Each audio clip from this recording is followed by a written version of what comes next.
This is Movietone. Lionel Gamlin reporting.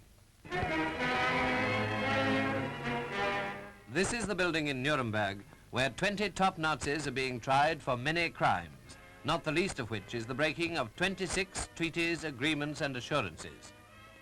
It's 10 o'clock on the first day and everyone in court stands up as the tribunal enters. 4 judges and alternate members, French, American, British and Russian.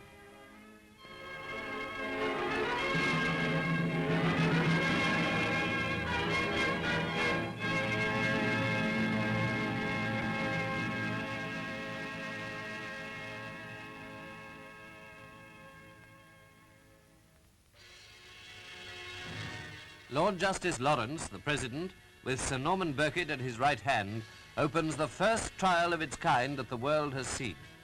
It only remains for me to direct, in accordance with the provisions of the Charter, that the indictment shall now be read. Defendants in the dock had had copies of the indictment for over a month, but it must be read. Of crimes against peace, war crimes, and crimes against humanity, and of a common plan or conspiracy to commit those crimes, all as defined in... The reading of the indictment took all day, but the Nuremberg trial had begun. The second day of the trial was even more dramatic. The first incident was the objection by the defense that they had not had time to study certain documents. This is how Lord Justice Lawrence dealt with that. The provisions of Article 24 would be followed. But now we will adjourn for 15 minutes in which all of you may consult with your clients.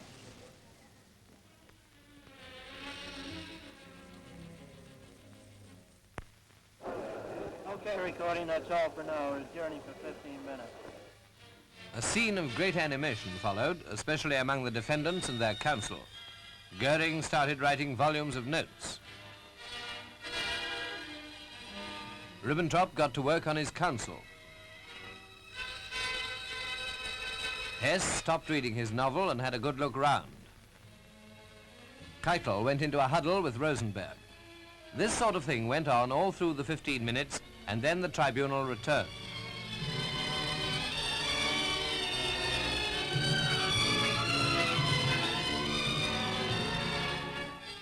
When all had taken their places, the President called on the defendants to plead. The defendants to plead guilty or not guilty to the charges against them. Hermann Wilhelm Goering. As you'll see and hear, Goering's attempt to make a speech was firmly dealt with by Lord Justice Lawrence.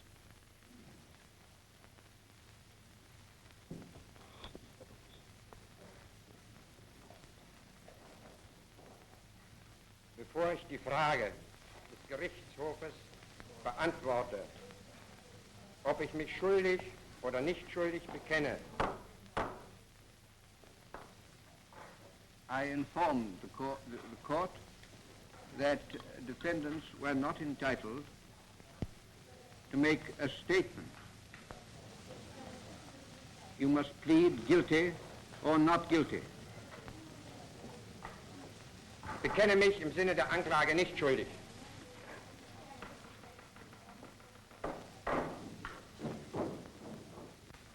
Rudolf Hess.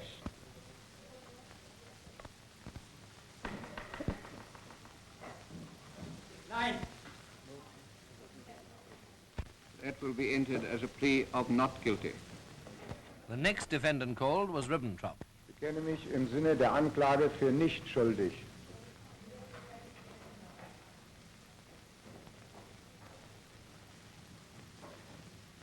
Wilhelm Keitel. Ich bekenne mich nicht schuldig. Next, Rosenberg. Ich bekenne mich im Sinne der Anklage nicht für schuldig.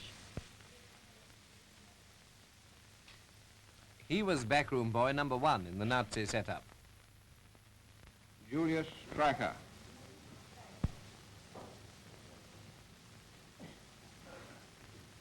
Nicht schuldig. It would take too long to show them all, but you probably know Schacht, the Nazis' financial wizard. Ich bin in keiner Weise schuldig. And von Papen, ex-chancellor and ex-a-lot of things. Ich bin keinesfalls schuldig. Arthur Seyss Inquart. Ich bekenne mich nicht schuldig. After the pleading, Goering again tried to make a speech. Some people are slow to learn. You are not entitled to address the tribunal except through your counsel at the present time. Well, they all pleaded not guilty. And then Mr. Justice Jackson, the chief American prosecutor, began his speech with these striking sentences. The privilege of opening the first trial in history for crimes against the peace of the world imposes a grave responsibility. The wrongs which we seek to condemn and punish have been so calculated, so malignant and so devastating that civilization cannot tolerate their being ignored.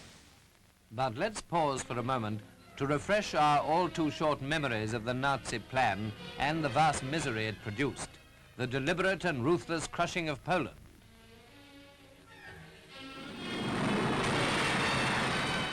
The havoc all over the continent with all the attendant cruelties inflicted on millions of innocent people.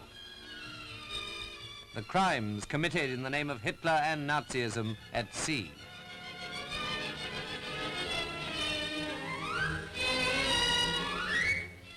And what Germany called concentration camps. All these horrors we know and should never forget, any more than we forget what they did to Britain when we were alone and weak in arms, though not in spirit.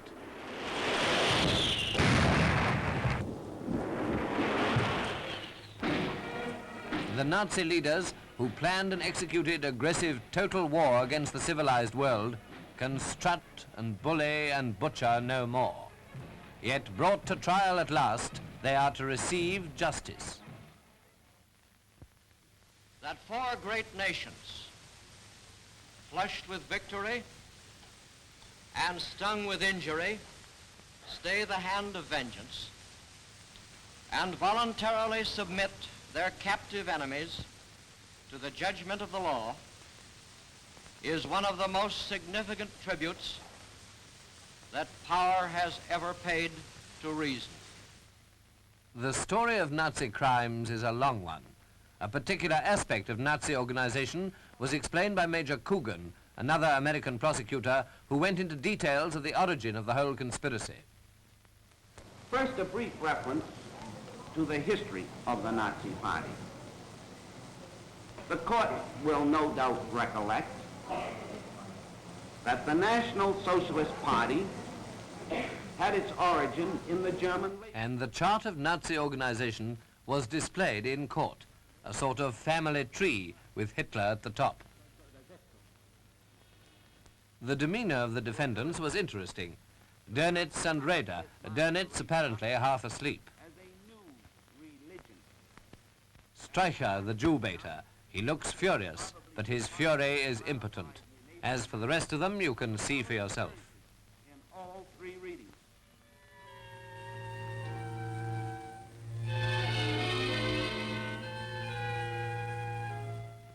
In the official minutes of this cabinet meeting was the defendant Goering's announcement that he had ordered SA troops on the Polish border to be... Goering may try to look as if he doesn't care, but the moment he has the chance, he gets very busy on his defense. Well, he needs to, and so do the rest.